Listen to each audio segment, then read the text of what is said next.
India is one of the top 5 most important automotive markets in the world. With an immense population, need for transportation is ever obvious. Trend of owning a personal vehicle is getting very high as well. Maruti Suzuki is the number one car maker in India, followed by the Hyundai at 2. Both these manufacturers often face some slack for not prioritizing crashworthiness of a vehicle. Recently, Hyundai Creta SUV and recently launched Stargazer MPV were crash tested by ASEAN NCAP, which yielded interesting results. For one, Creta scores 5 stars and Stargazer scores 4 stars in Asian crash testing analysis. Both of these vehicles were manufactured in 2022 specifically for Indonesian market.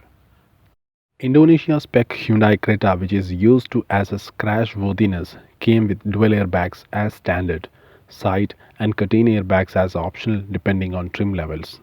Knee airbags have been given a miss completely and seat belt protectors and load limiter are offered as standard across the range. This same vehicle is sold in Brunei, Malaysia, Philippines, Thailand and Vietnam.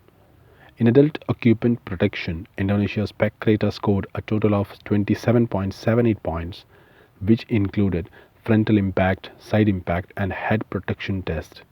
Maximum permissible points for adult occupant protection is 32 points.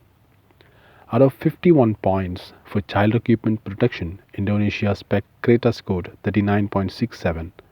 This includes dynamic vehicle-based installation and child detection tests. The vehicle scored 14.79 points out of 21 points in safety assist feature test. These tests involved effective braking and avoidance, seatbelt reminders, autonomous emergency braking and advanced safety assist technologies. ASEAN NCAP incorporates motorcyclist safety in its test.